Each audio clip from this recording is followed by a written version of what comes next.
Olá, amigos! Vocês gostariam de ouvir um fato incrível? Existem nos oceanos ao redor do mundo pequenos camarões que nadam nas ondas. E eles têm um hábito interessante. À medida que trocam de pele ao longo da vida enquanto continuam a crescer, eles têm que nadar até o fundo, pegam um grão de areia do tamanho exato e o posicionam numa fenda que eles têm na cabeça, que é chamada de pedra de status. Devido a esse pequeno grão de areia, isso ajuda a manter o equilíbrio deles nas ondas. Alguns biólogos marinhos então tiveram uma ideia: colocar um monte desses camarões dentro de um grande aquário. Mas ao invés de colocar a areia no fundo do aquário, eles puseram fagulhas de ferro. Então chegou a hora dos camarões se moverem. Eles desceram, pegaram uma fagulha do ferro e enfiaram na cabeça. Então eles puseram um grande eletroímã em cima do aquário e o acionaram. E adivinhem só? Os camarõezinhos viraram e começaram a nadar de cabeça para baixo. Bem, se não fosse suficiente, eles então pegaram um camarão normal de um outro aquário e o puseram junto com os camarões de cabeça para baixo. E como previsto, ele nadou normalmente. Os outros camarões conversaram e disseram: o que há de errado com esse cara? Na verdade, eles é que estavam errados, pois eles tinham a pedra errada nas suas cabeças. Vamos falar sobre ter a pedra da lei de Deus em nosso coração nesta apresentação de Apocalipse agora.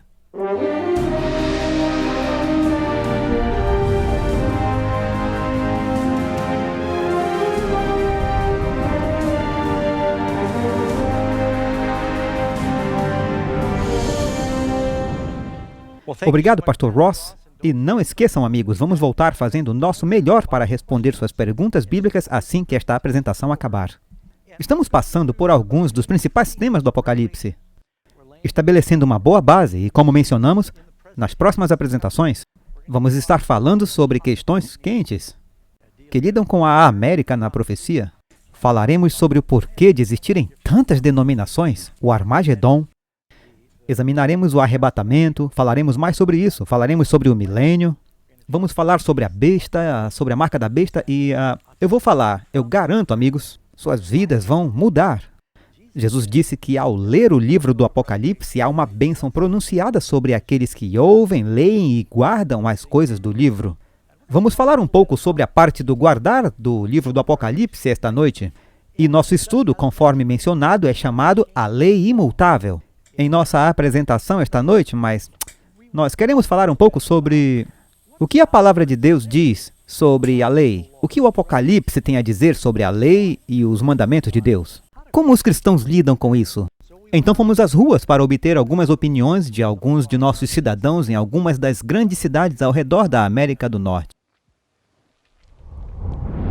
Maybe not all laws are necessarily good or bad, but they do in some way give us something to walk on, something to understand what can we do and what we shouldn't do. Laws are important because if we didn't have laws, people could do whatever they want. So like they could kill people or like steal. Because some people know right from wrong and some people don't. Some people need to be told. The importance of laws are to make sure that there's not complete havoc in the world. I would say that the number of laws is bewildering. There has to be a certain number for it to work. I mean, if there was only like 4, then it wouldn't work. According to the Bible, everybody sins. Everyone sins every day. Well, we all sin. People can only know that they have sinned against the Holy God, but based on the Ten Commandments. Whether you are a Christian or not, I feel like they're pretty decent, basic rules to follow, like thou shalt not kill, thou shalt not steal, thou shalt be obedient. Thou shalt not covet, so anyone who's ever been jealous of, the next guy who makes more money or the next girl who has a cooler dog or whatever. I think people that believe the Bible aren't saved until you believe the Bible and live the Bible, not just know it.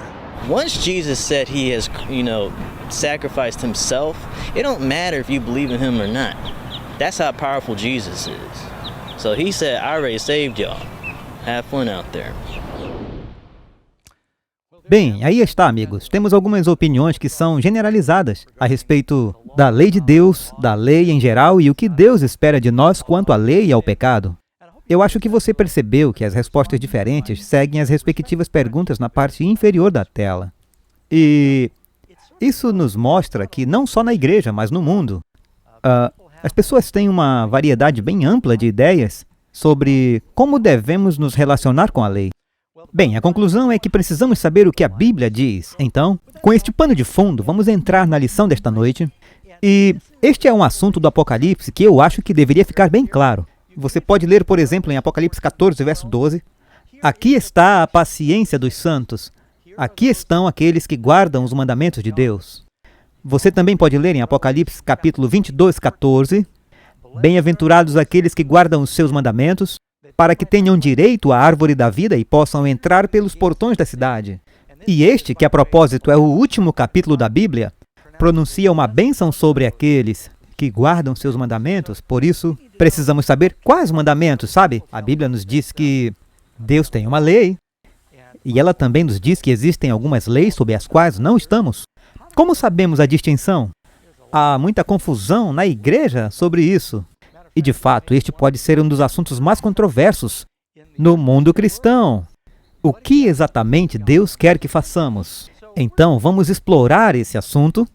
Jesus nos diz que há uma bênção para aqueles que guardam a sua lei. Vejamos as histórias bíblicas e isso nos ajudará a entender como isso se relaciona com o livro do Apocalipse.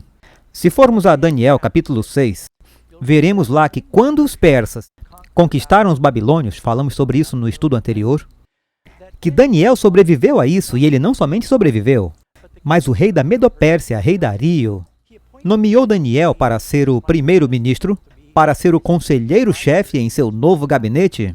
Bem, isso deixou alguns dos outros conselheiros do rei não muito felizes. E eles começaram a conspirar. Como nos livraremos desse Daniel? Ele é tão honesto, é fiel em tudo o que faz. Nós temos que encontrar alguma lei que irá prendê-lo, tirá-lo do caminho. Então eles foram ao rei e disseram: Rei, nós temos uma grande ideia. Reunir todo o reino. E se você assinar uma lei, um mandamento dizendo que ninguém irá orar a qualquer deus ou homem, exceto você, por 30 dias, ou serão lançados aos leões. Pensamos que isso vai unificar a todos e lhe dará respeito. E o rei disse: Estranho, tem certeza? Oh, sim, rei, tens que fazer isso, vai ser ótimo. Vai reunir todos e virão para te adorar. Vejam, muitos dos antigos reis, quando eles não conseguiam unir o povo por meio de... talvez não tivessem uma língua comum, eles podiam ter moedas diferentes, costumes e raças diferentes. Eles se uniriam por meio da adoração comum. Por isso que alguns dos faraós proclamavam a si mesmos como deuses, e Alexandre o Grande disse que era um deus, e os imperadores de Roma, os Césares, disseram que deveriam ser adorados. E o rei disse: bem, se vocês acham que isso vai mesmo ajudar. Então ele assinou esse decreto, que pela lei dos medos e dos persas não pode ser alterada. Mas ele não percebeu que era uma armadilha para Daniel. Bem, eles circularam a lei. Eles sabiam que Daniel tinha o hábito de orar 3 vezes por dia para Jeová. E, como de costume, a Bíblia diz em Daniel 6, verso 10, um dos grandes versos da Bíblia: quando Daniel soube que o edito fora assinado, ele entrou em sua casa, e sua janela estando aberta em sua câmara em direção a Jerusalém, ele prostrou-se de joelhos 3 vezes ao dia, e ele orava e dava graças perante seu Deus, como ele fazia antes. Ele não deixaria uma lei governamental impedi-lo de adorar a Deus. Daniel teve que fazer uma escolha. Existe um mandamento. O primeiro mandamento diz: não terás outros deuses diante de mim. Deveria ele guardar os mandamentos de Deus, ou deveria guardar os mandamentos de homens? Se você olhar em Daniel capítulo 3, Nabucodonosor faz uma imagem de ouro. Qualquer um que não orar para esta imagem será morto. Sadraque, Mesaque e Abednego tiveram que orar, tiveram que decidir: nós nos curvamos e adoramos a imagem de ouro do rei, ou nós guardamos o segundo mandamento que diz: não faça isso. Eles decidiram por Deus em primeiro lugar. Deus os libertou. Em Apocalipse diz que o poder da besta vai obrigar todo mundo a adorar, contrariando a lei de Deus. E os que não adorarem não poderão comprar ou vender e, por fim, serão mortos. Então, o povo de Deus precisa saber qual a vontade de Deus, ou serão varridos com as multidões e tomarão a decisão errada. Bem, você percebe que Daniel poderia ter fechado a janela e orado. Ele não precisava se ajoelhar e orar. Ele não precisava orar em voz alta. Ele não tinha que ir lá em cima. Tudo o que Daniel fez foi anunciar: eu não vou me envergonhar do meu Deus. Ele ajoelhou, abriu sua boca, abriu as janelas, subiu onde todos podiam vê-lo e orou para Deus.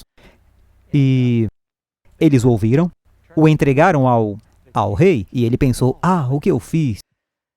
Ele tentou livrar Daniel, mas a lei era a lei. Nem o próprio rei podia quebrá-la.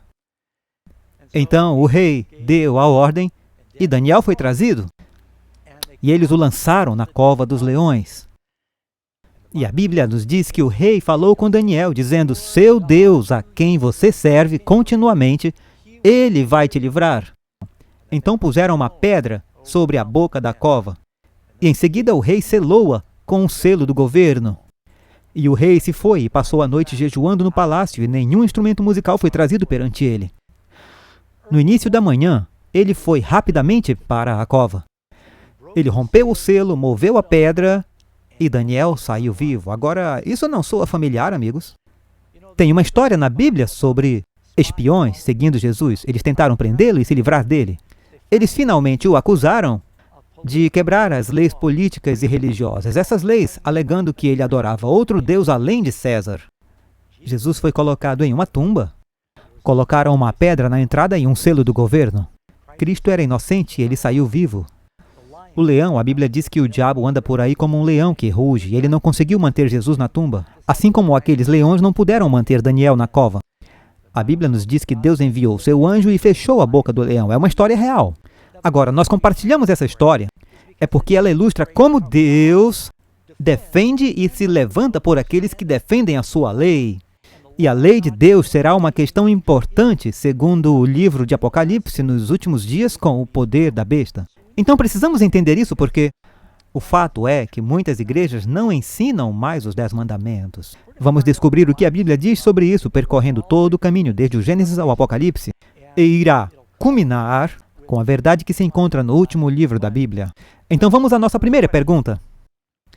Pode a lei moral de Deus ser alterada ou revogada? E quando dizemos lei moral, não costumamos usar este termo, mas é uma das palavras para os 10 mandamentos. Está falando sobre o decálogo, e a palavra deca significa 10. As 10 palavras, o decálogo, o código moral, que costumava haver na porta de cada sala de aula quando eu era criança. Eu estudei em escola pública, e eu me lembro, eles diziam que a regra de ouro era amar a Deus, amar ao próximo, e tinha os 10 mandamentos na parede da escola pública. Você acredita nisso? Agora eles dizem que não podem fazer isso para não haver separação entre a igreja e Estado. Mas essa lei pode ser mudada? O rei da Pérsia não poderia mudar sua própria lei?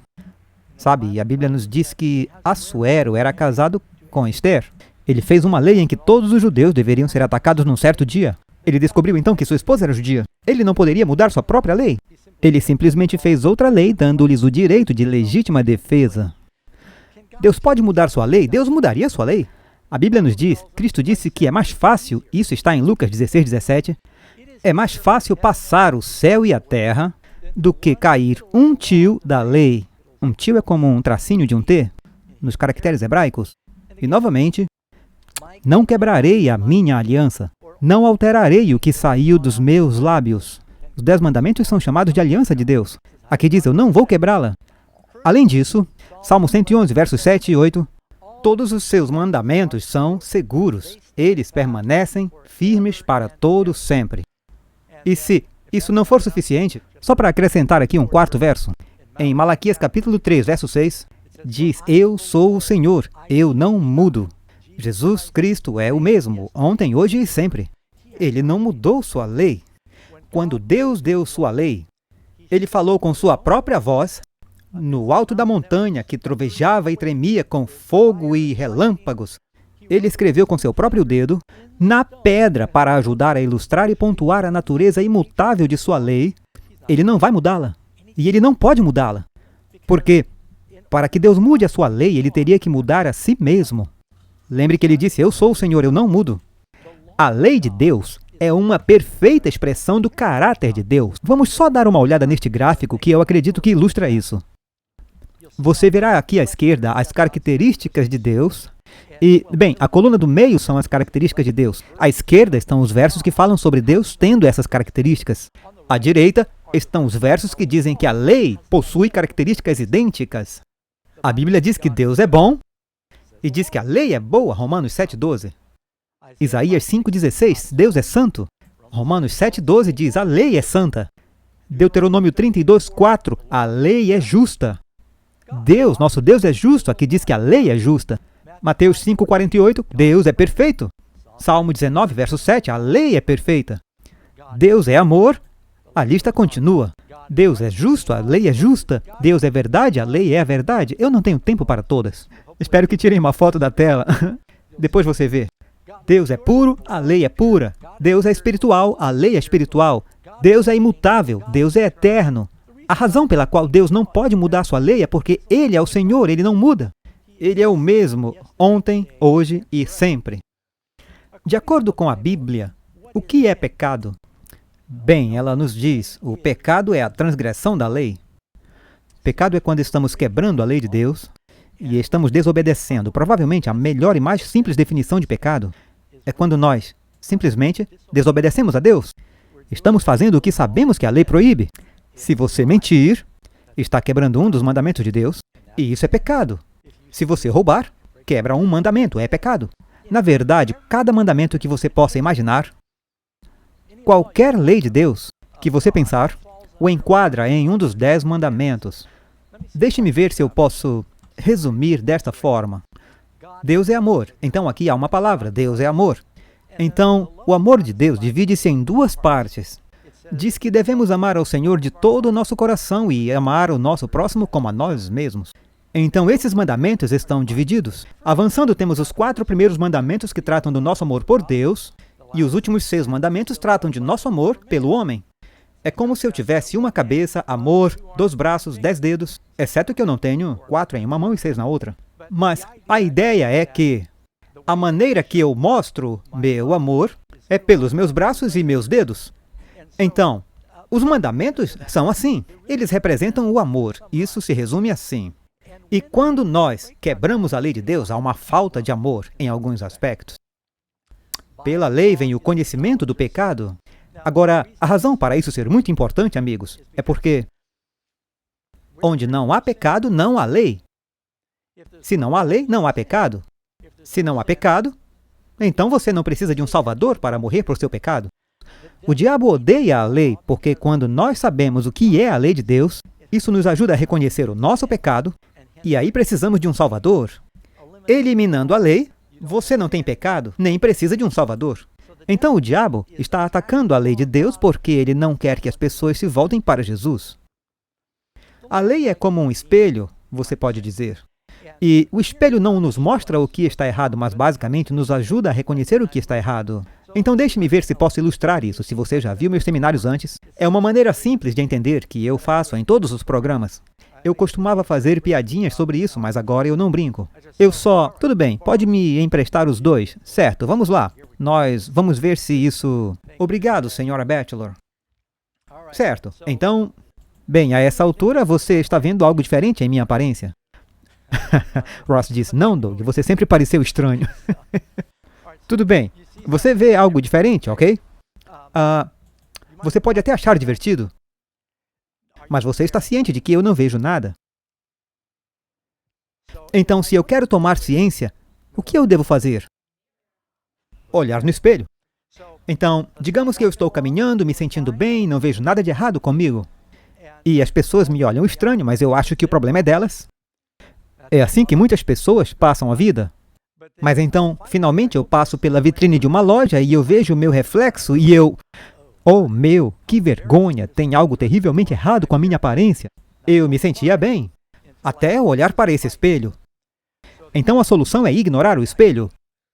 Isso muda a realidade? Não. Eu ainda trago o problema, estou apenas tentando viver, enganando a mim mesmo. Algumas pessoas atacam a lei, porque elas não querem tomar ciência de seus pecados. Eu acho que foi Moody quem disse, a Bíblia irá protegê-lo do pecado, ou o pecado irá afastá-lo da Bíblia. Então, se isso me mostrou que há algo de errado com minha aparência e se me fez sentir mal, eu apenas jogo fora, então eu ficarei bem? Não. Então, se ele me revelou, então faria sentido que ele fizesse algo sobre o problema? Então, eu uso o espelho para remover isso? Bem, isso não parece justo, está me fazendo sentir mal, mas não oferece uma solução. Agora você percebe o que é isso? E o que é isso? Pecado. O que é o espelho? Se a lei apenas revela nosso pecado, temos um grande problema. Porque o espelho não pode limpar isso, ele só pode me mostrar o que está errado. Do que você precisa? De uma limpeza. O que seria essa limpeza? Há uma razão para eu cortar minha camiseta vermelha hoje. Eu poderia cortar uma branca, mas esta representa o sangue de Jesus. É uma camiseta velha, não se preocupe. Então, se eu usar isso, uma vez eu usei um pincel permanente e foi um grande erro. Se eu usar isso e perguntar, e aí, deu certo? Olha só isso, melhorou. E eu não me importo tanto com o espelho. Na verdade, eu estou começando a gostar um pouco. Porque me ajuda a ver minha condição. Agora, eu aposto que não há uma pessoa aqui na plateia que, antes de chegar, quantos se olharam em um espelho antes de sair de casa? Por quanto tempo você se olhou? Mas, você entendeu? Alguns pensam que crer nos 10 mandamentos é legalismo. Mas não é legalismo, já que a lei não nos salva. Legalistas são aqueles que ensinam que a lei salva. A ideia é que a lei existe para nos mostrar a nossa necessidade de Jesus. E precisamos continuar a consultá-la. Todos os dias nos olhamos no espelho, não é? Eu sei que algumas culturas na história não tinham um espelho prontamente acessível, mas, mesmo de volta à Bíblia, ela nos diz que a lei é um espelho. Eles a possuíam. Ela mostra o seu reflexo. E você continua a verificar e diz, eu estou seguindo a Deus? Você não fica olhando e vendo o seu pecado para começar a guardar a lei.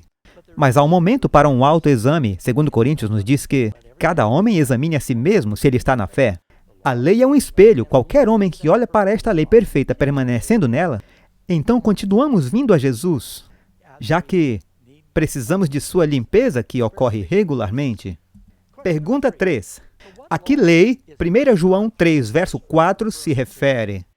Agora, quando João diz, o pecado é a transgressão da lei, em 1 João 3, 4, que lei é essa? Bem, aqui lemos, eu não saberia o que é pecado, senão pela lei, pois eu não saberia o que é a cobiça se a lei não dissesse, não cobiçarás. Então, olhamos para a lei, e aqui não está falando sobre todas as leis cerimoniais, ela está se referindo especificamente a um dos 10 mandamentos. Sabe, eu vi alguns fatos incríveis e existe todo tipo de lei no mundo. E há várias leis na Bíblia. E você pode se perguntar, quais leis devemos guardar? A América tem algumas leis bem estranhas em seus códigos. Em Washington, um cão não pode latir após as 18. Em Nashville, é proibido tomar banho em uma fonte da cidade. Mas eu já vi pessoas fazendo isso.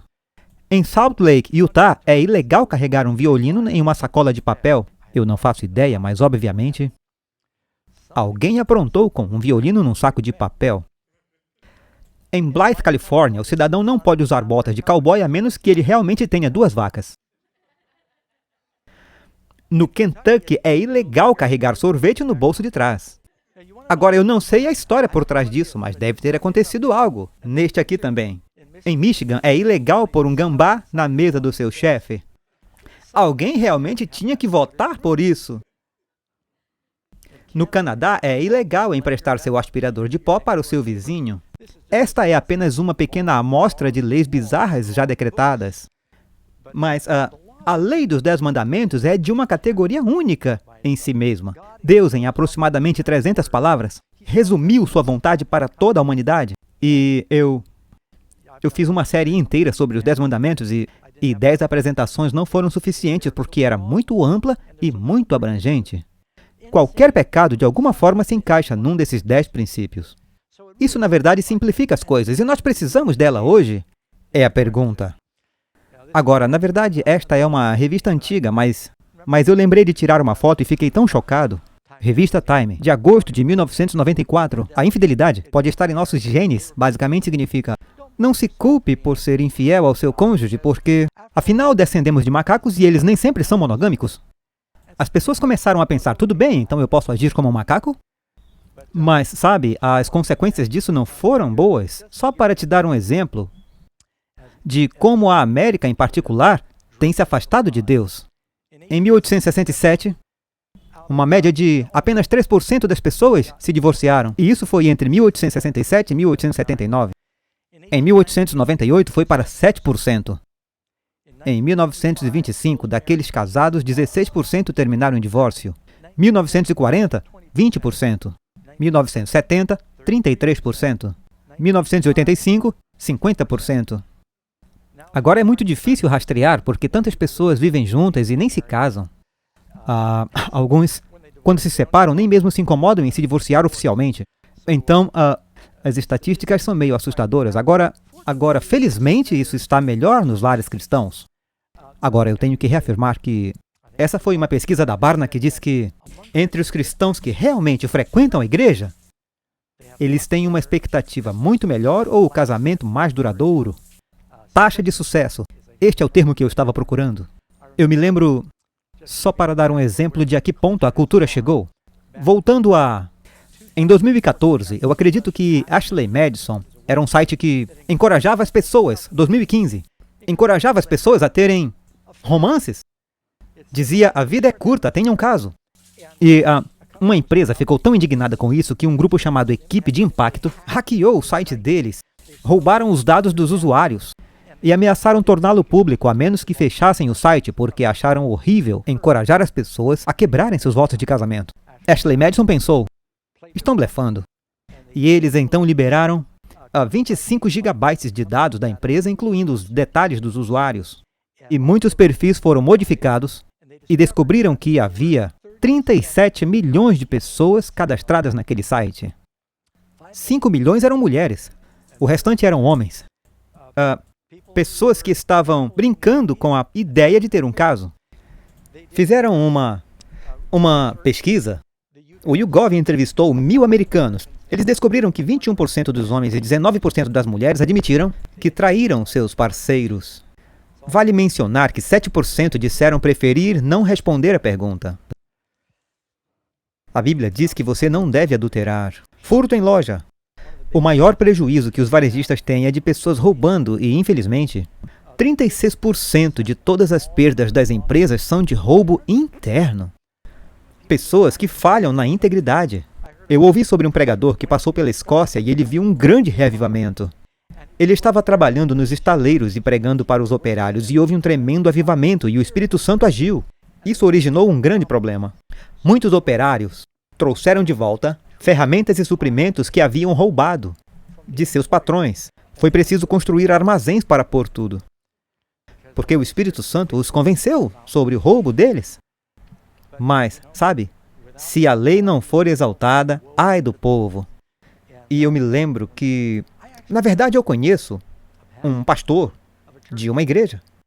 Ele veio e me escutou pregar este sermão sobre a lei de Deus e disse, bem, eu não quero ser um legalista. E então ele tirou os 10 mandamentos da parede em sua igreja. E ele disse a seus membros, nós não estamos sob a lei, estamos sob a graça. E isso causou uma grande confusão em sua congregação. Não está acontecendo só na cultura, está acontecendo na igreja. E o crime em nossa sociedade está assombroso. A cada centena de horas morrem mais jovens nas ruas do que os mortos na guerra do Golfo Pérsico. Eu acho que eu já mencionei esse fato antes. A faixa etária dos 18 anos que cresce vendo TV em casa testemunhou 200 mil atos de violência, incluindo 40 mil assassinatos na TV. E eu acho que todos nós já ouvimos histórias repetidas de jovens que se viciam em jogos violentos. Então eles saem em público e reproduzem o comportamento que viram no videogame. Ou eles reproduzem o comportamento descrito nessas músicas violentas que eles estão ouvindo. Foi o que aconteceu em Columbine. Teve um jovem que costumava jogar este jogo chamado GTA. Ele saiu, roubou o carro da polícia e matou o policial. E depois começou a dizer frases do jogo. Portanto, se nossa cultura está saturada com ilegalidade, então não deveríamos estar surpresos se isso está afetando a moral das pessoas. O povo de Deus precisa mais uma vez descobrir os mandamentos de Deus. E Jesus? Um cristão deve ser um seguidor de Cristo. Então, o que Jesus fez? Jesus guardou os 10 mandamentos? Esta é uma boa pergunta.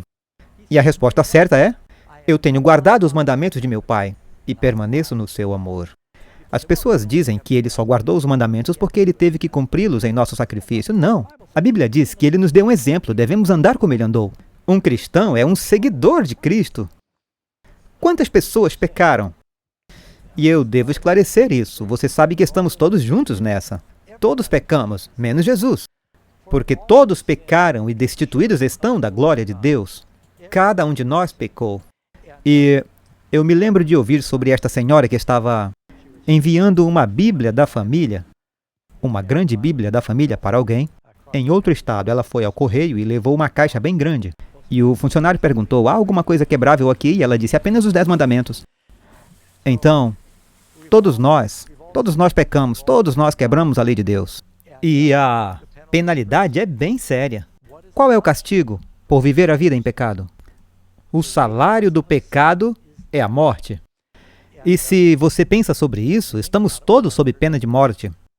Se todos pecaram, a Bíblia diz que todos nós tomamos o nosso próprio caminho, e o Senhor tomou sobre si a iniquidade de todos nós. Não há nenhum justo, ninguém, nenhum.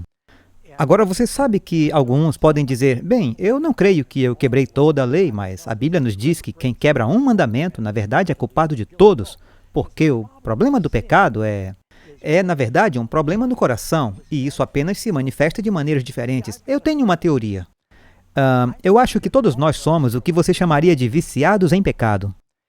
E o que eu quero dizer com isso é que nascemos onde fomos projetados por Deus para ser dependentes de Deus. Fomos projetados por Deus para que não tenhamos alguma felicidade ou satisfação a menos que tenhamos Deus no interior. E se não tivermos Deus dentro de nós, então a pergunta de verdade será: qual é o seu vício? As pessoas são viciadas em drogas, sexo, comida, trabalho. Alguns estão envolvidos em relacionamentos codependentes muito prejudiciais à saúde. Outros são viciados em compras.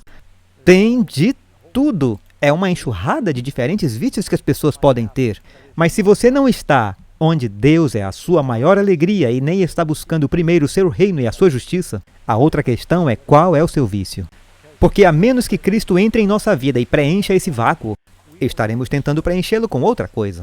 E isso se manifestará em alguma forma de pecado, alguma forma de egoísmo ou alguma forma de doença mental ou espiritual, e isso sempre leva à morte. Alguns dizem que os 10 mandamentos não são obrigatórios no Novo Testamento. O que Jesus diz sobre isso? Se queres, pois, entrar na vida, faça o quê? Guarde os mandamentos. Agora, nesta história em particular, um jovem rico governante veio a Jesus e lhe disse, bom mestre, que boas ações eu devo fazer para ter a vida eterna?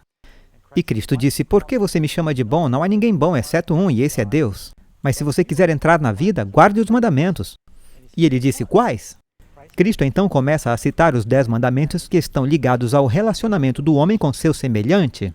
Ele interrompe Jesus e diz, todos esses eu tenho guardado, o que me falta? Ele disse, siga seu caminho, venda o que tem, dê aos pobres, você terá um tesouro no céu, tome a sua cruz e me siga. E ele foi embora triste, porque possuía grandes posses. Ele pensou que era bom, eu guardo tudo desde a minha juventude. Só que ele não amava o próximo, mas estava acumulando riqueza. E quando Jesus lhe disse, entregue tudo, ele disse, não, Deus, você não é o meu tesouro. Meu tesouro está no banco. Muitas pessoas dizem, eu amo o Senhor, até que o Senhor toca na coisa que realmente é o ídolo nas suas vidas. Então é isso que é a idolatria, pôr qualquer coisa no lugar de Deus. Jesus disse, se você me ama, guarde os meus mandamentos. E eu vou orar ao Pai e Ele enviará outro Consolador, mesmo o Espírito da Verdade. O Espírito Santo é dado àqueles que amam a Deus. Então, se não amarmos a Deus, Ele não pode nos confiar ao Espírito Santo. Em Atos nos diz que Deus dá o Espírito para aqueles que lhe obedecem. Ele nos dá o Espírito para nos ajudar a obedecer, mas o poder do Espírito é dado de forma especial para aqueles que estão dispostos a obedecer. Então, como é possível guardar os mandamentos? E eu acho essa uma pergunta muito importante. Deus enviou o seu próprio Filho, condenou o pecado na carne, para que as justas exigências da lei sejam satisfeitas em nós. Antes de Cristo entrar em nossos corações, somos motivados pelo egoísmo. Mas quando passamos pelo novo nascimento e nos apaixonamos pelo Senhor, aí é outra história. Aí queremos fazer as coisas que agradam a Deus. Todas as nossas atitudes mudam. Não apenas não queremos estar perdidos e ir para o céu, mas além disso, desejamos não fazer nada que vá decepcionar a Deus. Uma pessoa alcança uma maturidade espiritual verdadeira quando ela tem a experiência de Paulo, onde ele diz, Mesmo que eu possa estar perdido, eu quero que Israel seja salvo. E Moisés disse: tira o meu nome do livro da vida, Senhor. Quanto ao seu nome, salva o seu povo. É aquele amor sacrificial, onde a coisa mais importante é você amar muito a Deus. É como que Deus te ama tanto que Ele deu seu Filho. Ele nos dá o mesmo tipo sacrificial de amor. Quando você ama a Deus mais do que a você mesmo, você não vai querer fazer nada que possa desapontá-lo. Porque o amor é, na verdade, o cumprimento da lei. Agora eu tenho que me adiantar.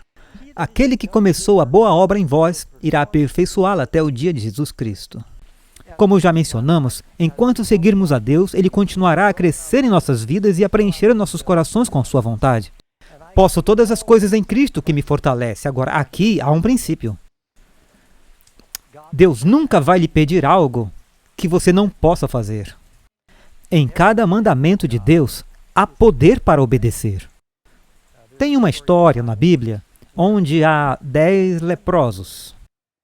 Eles vêm até Jesus, cheios da lepra, e gritam da encosta: Filho de Davi, tenha misericórdia de nós. Ele diz: ok, vão perante o sacerdote para serem examinados e façam uma oferta pela limpeza da lepra. Eles têm lepra. Por que fariam uma oferta se eles ainda têm lepra? Eles, porém, escolheram obedecer. Agora aqui está o segredo. Aqui diz que, ao irem, eles foram limpos. Quando eles se viraram e deram o primeiro passo para fazer o que Deus mandou, o milagre aconteceu. Eu já vi isso acontecer tantas vezes, alguém dizer: eu não consigo fazer essa mudança, ou não consigo obedecer a Deus. Mas eu digo: confie, dê o primeiro passo. Eu tenho muitos amigos que lutam com o fumo. Eu tinha uma amiga que fumava sem parar, fumava em cadeia. Ela tinha 2 cigarros acesos na casa em diferentes cinzeiros ao mesmo tempo. Eu disse: irmã, o Senhor quer que você pare, isso está matando você.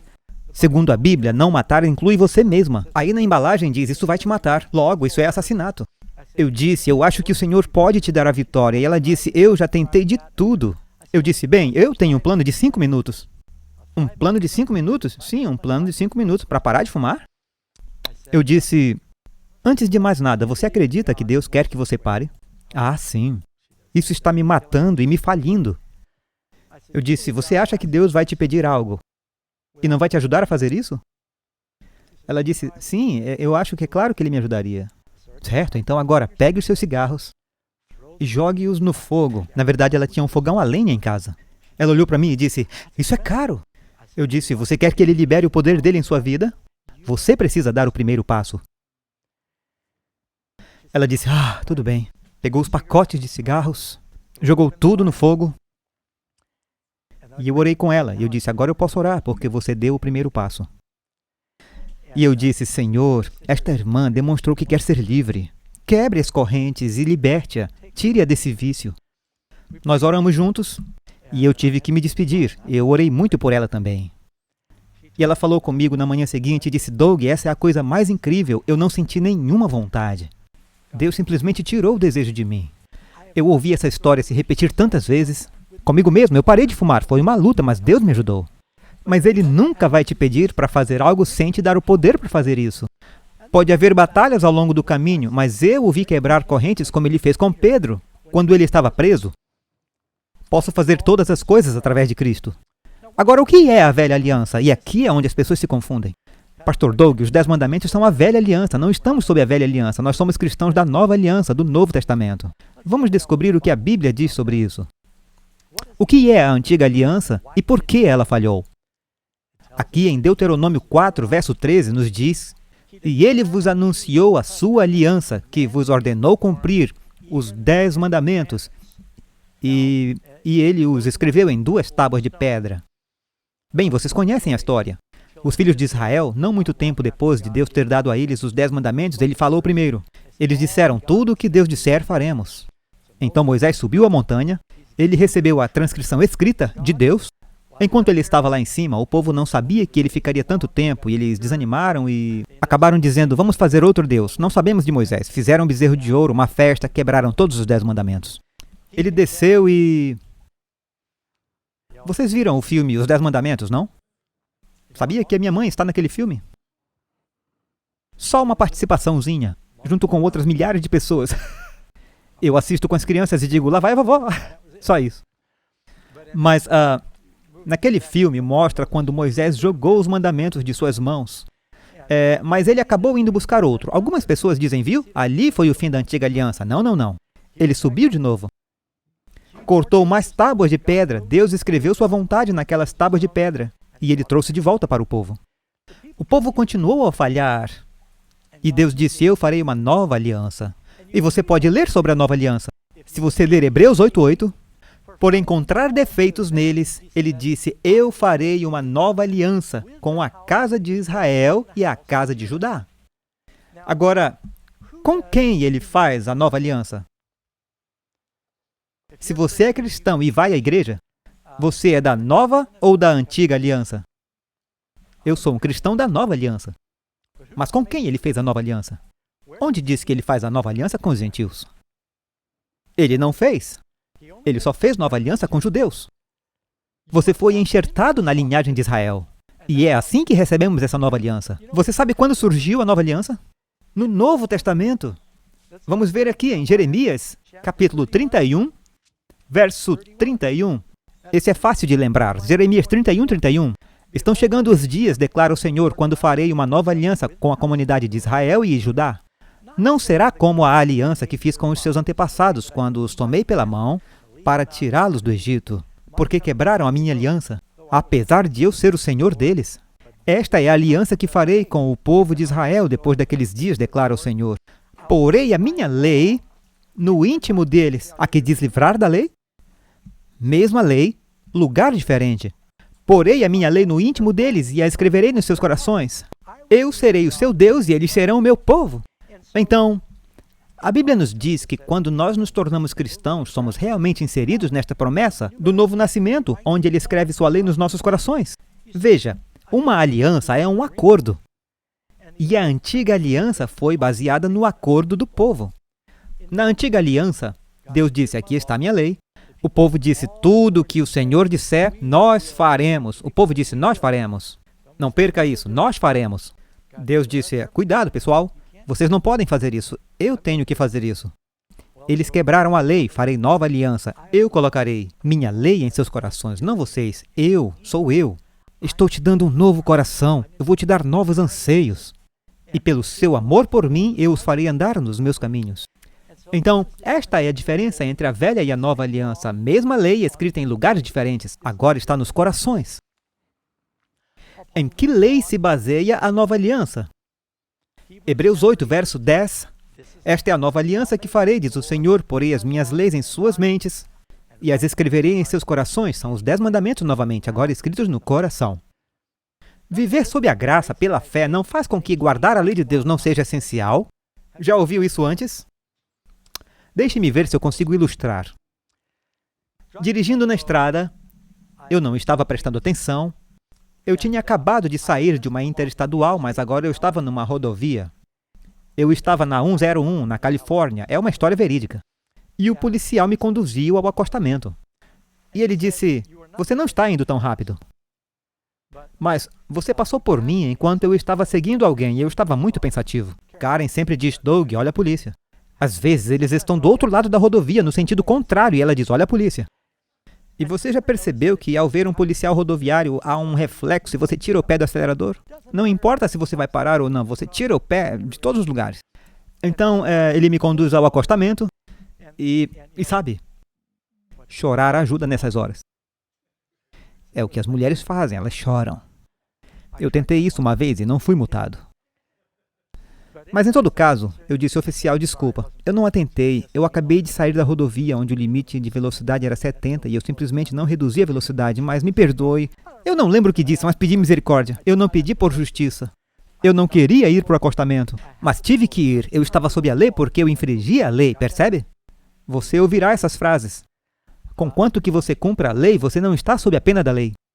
Violou a lei, você está sob a lei. E tem penalidades. Você está sob a maldição da lei, a pena da lei, que é a morte. Eu disse, eu sou culpado. Eu quero misericórdia. Ele disse, ok, vou deixar você ir. E eu disse, louvado seja o Senhor, eu não estou mais sob a lei, agora estou sob a graça. Então, enquanto ele voltava para o seu carro, eu liguei meu motor, meti uma segunda Girei e espalhei cascalho em todo o seu carro. Arranquei e deixei só um rastro negro e disse: "Pá! Finalmente livre! Não estou sob a lei! Posso acelerar!" Foi isso que eu fiz? Não! Eu fui cuidadoso e você também faria o mesmo? Eu fui tão cuidadoso, ele estava estacionado atrás de mim e eu sabia que eu devia seguir. Então eu liguei o pisca, olhei a rodovia para um lado, para o outro, para cima, para baixo, não vinha ninguém por 1 quilômetro. Eu saí de mansinho, lentamente acelerei, me certificando de estar mais lento que os outros. E por quê? Eu estava sob a graça agora. Eu sou mais cuidadoso em cumprir a lei do que qualquer pessoa, pois eu fui perdoado. Agora, o que seria realmente interessante é se o policial dissesse: "Olha, eu vou pagar sua multa. Vou liberar você." Eu ficaria muito grato. Iria ainda mais devagar. Então, por que não queremos continuar no pecado? A Bíblia diz que é como crucificar o Filho de Deus novamente. Nossos pecados o ferem. E quando você ama Jesus, você não quer continuar cravando pregos em suas mãos e machucando-o. Então, por amor a Deus, porque fere a Deus, fere ao nosso próximo, te machuca quando você peca. O pecado fere. Por isso queremos obedecer. A essa altura, sua atitude e seu coração mudam. Pois que pecaremos porque não estamos debaixo da lei, mas debaixo da graça? De modo nenhum, diz Paulo. Todos tentam fazer Paulo dizer que não há problema em pecar porque você está sob a graça. Ele diz: de modo nenhum. Anulamos, pois, a lei pela fé? De maneira nenhuma. Antes estabelecemos a lei através da fé. Somos mais cuidadosos do que nunca, porque a lei é um reflexo de Jesus. Jesus viveu a lei em sua vida. As pessoas são salvas por guardar a lei? Não. Pois pela graça sois salvos, por meio da fé, não por vocês. É um presente de Deus, não pelas obras, para que ninguém se vanglorie. Deus não nos pede para guardar a lei para sermos salvos. Nós a guardamos porque somos salvos. Uma macieira não produz maçãs, por isso você pode chamá-la de macieira. Ela produz maçãs porque é uma macieira. Então, quando Deus muda o coração, o fruto naturalmente será diferente na vida. Deus ainda espera que guardemos os 10 mandamentos?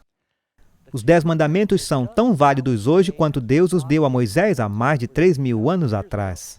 Jesus disse: "Eu lhes digo a verdade, até que o céu e a terra desapareçam, nem a menor letra, nem o menor traço de caneta irá desaparecer de qualquer forma da lei." Na verdade, Jesus disse: "Não pense que eu vim destruir a lei." O que significa isso? Não pense significa não pensar. Não pense que eu vim para destruir a lei. Eu não vim para destruir, mas para cumprir. Alguns leem esse verso e pensam que a palavra cumprir significa acabar. Sim, ele veio para acabar com a lei. Agora vejamos se isso funciona.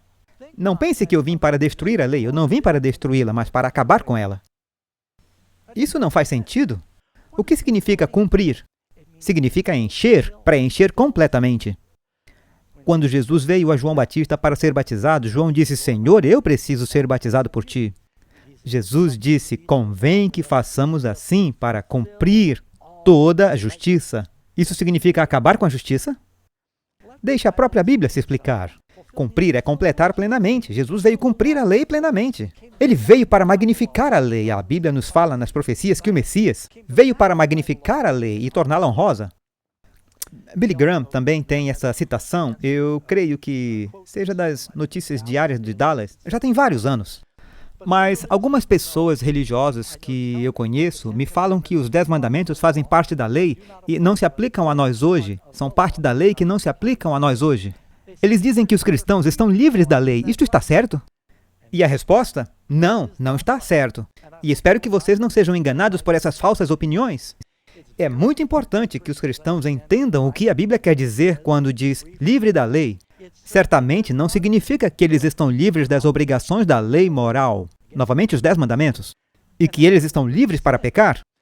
Veja, a palavra lei é usada no Novo Testamento escrita em 2 sentidos. Às vezes se refere à lei cerimonial do Antigo Testamento, o que se refere a questões rituais e regulamentos relativos a alimentos e bebidas e coisas desse tipo. Mas a lei dos 10 mandamentos ainda é obrigatória. A lei cerimonial era de um personagem passageiro e foi concluída quando Cristo veio. Desta lei, os cristãos estão de fato livres. Mas o Novo Testamento fala da lei moral, que é um caráter permanente, imutável, que está resumido nos 10 mandamentos. Não tem como discordar. É como Dwight Moody também disse em seu livro Wanting, na página 15. Os mandamentos de Deus dados a Moisés no Monte Horebe são tão obrigatórios hoje como sempre foram desde o tempo em que eles eram proclamados aos ouvidos do povo. Você pode perguntar, pastor, por que demora tanto neste ponto? Porque eu encontro cristãos e eu os ouço no rádio o tempo todo dizendo: Deus não quer que guardemos os 10 mandamentos porque não estamos sob a lei. E se você realmente pensar sobre isso, é ultrajante. Eu fiz uma entrevista na TV, um debate com um casal ministerial no domingo e outro pastor amigo meu e eles disseram: Pastor Doug, ouvimos sua apresentação sobre lei, você está ensinando legalismo. E eu disse: você acha que Deus quer que guardemos os 10 mandamentos? Eles disseram: não, ninguém pode cumprir a lei. Deu vontade de dizer: quase você está quebrando. Mas eu não disse isso. Eu acho que ele teria dificuldade em dizer à sua esposa: não espere que eu não cometa adultério. Não espere que eu não roube. E se continuarmos, eu direi por que existe tanta tensão sobre este assunto. As pessoas estão lutando com este problema. Talvez seja o que nós chamaríamos de cristão acéfalo. Deus proclama da montanha: voz trovejante, escreve com o dedo, escreve na pedra, dá às pessoas e diz: essa é a minha vontade. A Bíblia diz: nem todos que dizem Senhor, Senhor entrará no reino, mas aqueles que fizerem a vontade do meu Pai no céu. A vontade de Deus é a lei de Deus. Espera, eu pulei a pergunta. O que motiva uma pessoa a obedecer à lei de Deus? Portanto, o amor é o cumprimento da lei. Romanos 13:10. Amarás o Senhor teu Deus de todo o teu coração, de toda a tua alma e de todo o teu entendimento. E se você tem problemas de obediência, o seu problema maior é o de amor. Se você conhece a Deus melhor, você vai amá-lo mais. Se você o ama mais, você vai obedecê-lo melhor. Simples assim. Este é o amor de Deus. Isto é o Novo Testamento. Isto é o amor de Deus, que guardemos seus mandamentos. E João diz que seus mandamentos não são pesados. Posso ser um verdadeiro cristão sem guardar os mandamentos? O que a Bíblia diz? Por meio disso, sabemos que o conhecemos, se guardarmos seus mandamentos. Anos atrás, tinha um adesivo de para-choque que dizia: cristãos não são perfeitos, só perdoados. E depois eu vi alguém que tinha um adesivo que dizia: se você ama Jesus, dê seu dízimo. Pode buzinar. Todos esses adesivos de para-choque: se você ama Jesus, buzine. Bip, bip. Mostrar meu amor por Jesus, bip, bip. Isso é fácil. Mas dizia: quer mostrar seu amor por Jesus? Doe. Seja obediente. Aquele que diz que o conhece e não guarda seus mandamentos é mentiroso, e a verdade não está nele. Há leis no Antigo Testamento que não são mais obrigatórias. Falamos o tempo todo, está correto. Quais são? Efésios 2:15. Anulando a lei dos mandamentos contida nas ordenanças, as leis cerimoniais que giravam em torno do santuário e dos seus serviços, do sistema sacrificial, a circuncisão, essas coisas já passaram, elas foram pregadas na cruz. Os sábados anuais, as ofertas de carne, de bebidas, etc. Havia sábados anuais, as festas como Páscoa, Dia da Expiação, Festa dos Tabernáculos, essas coisas foram todas cumpridas em Cristo. Os 10 mandamentos vêm desde antes do tempo de Cristo. Alguns acham que os 10 mandamentos foram pensados por Moisés ou entregues primeiro através de Moisés. Quando Deus disse a Caim: o pecado está em sua porta, e ele assassinou seu irmão, o assassinato era um pecado no Éden? Quando Deus disse a José: não cometa adultério com a esposa de Potifar, o adultério era pecado naquela época? Isso foi antes de Moisés. Então, os 10 mandamentos existem desde o princípio dos tempos. Eles são as leis do amor. A lei moral ou lei cerimonial é realmente a questão. A lei moral é de natureza eterna. A lei cerimonial foi pregada na cruz. Quem o diabo odeia especialmente? Eu disse que voltaríamos ao Apocalipse. Por que este é um estudo importante para o livro do Apocalipse? Primeiro, se você sabe que o diabo está bravo, continue fazendo. Aí você diz: eu não quero a atenção dele. Mas se ele se incomoda, você está fazendo a coisa certa. E o dragão se enfureceu com a mulher e foi fazer guerra com o remanescente da sua semente, os que guardam os mandamentos de Deus e têm o testemunho de Jesus Cristo. O diabo odeia a noiva de Cristo, que mantém sua palavra, que é obediente. É como um cisco no olho dele. Quais são algumas das recompensas por guardar a lei de Deus? São bênçãos. Deus não está tentando tornar nossas vidas difíceis. O pecado traz miséria. Essas coisas que eu lhes tenho dito, que a minha alegria esteja em vocês e que a sua alegria seja plena. Deus quer que tenhamos alegria. Mas feliz é aquele que guarda a lei. Deus não diz que é um fardo, é uma bênção. Os que amam a tua lei desfrutam paz e nada os faz tropeçar. Esta é a promessa de Deus. Sabe, eu lembro de ouvir uma história sobre um homem que estava dirigindo pelo subúrbio e ele estava passando por uma área com um limite de velocidade de 24 km por hora e ele estava a 70 km por hora e ele passou voando por um cruzamento. A viatura parou atrás dele, acendeu as luzes e ele disse, "Ah, não." Ele parou e quando ele viu o policial pelo retrovisor, ele o reconheceu e pensou, "Eu acho que esse cara é da minha igreja, talvez ele vai me liberar." Ele veio, abaixou o vidro e disse, "Ei, John, como vai? Desculpa, eu estava indo um pouco rápido." Ele disse, "Posso ver a sua habilitação?" "Ah, qual é, cara? Eu só estava com pressa, estava atrasado para o trabalho. Você não pode me liberar desta vez, isso vai dificultar minha vida e eu vou atrasar mais ainda." E ele disse, "Cadê sua habilitação?" Ele ficou bravo, tirou sua licença, entregou, voltou para o carro e começou a dirigir, furioso, fumegando. O policial voltou e, neste momento, ele tinha abaixado seu vidro neste tanto. E o policial lançou a licença e a multa. E o policial se afastou. E o cara abriu a carteira, guardou a licença e abriu a multa. E viu que não era uma multa. O policial tinha pego um pedaço de papel e escrito um recado. E dizia, "Fred, há 2 anos, alguém que estava em alta velocidade matou minha filha de 3 anos.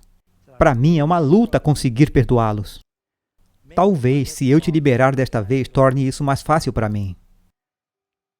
E agora, como ele se sentia? Ele disse, "Uau, esse cara perdeu sua filha por causa de um apressado?" Então ele disse, "Tira o pé. Vai devagar." Sabe, quando vemos o quanto Jesus doou para sermos perdoados, então fica mais fácil para nós obedecê-lo. Deus quer que o obedeçamos porque Ele nos ama.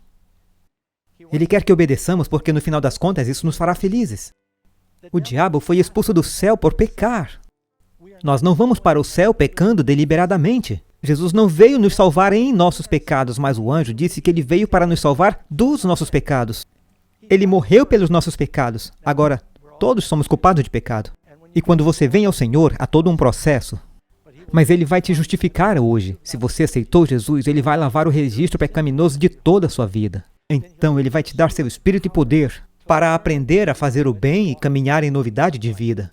Haverá altos e baixos, mas Ele vai te ensinar a obedecer. Esse mesmo Deus que me ajudou na minha vida, e eu vou falar sobre isso mais adiante, e Ele vai te ajudar para que você seja uma nova criatura e tenha a alegria do Senhor. Amigos, nós queremos orar para que você viva essa experiência.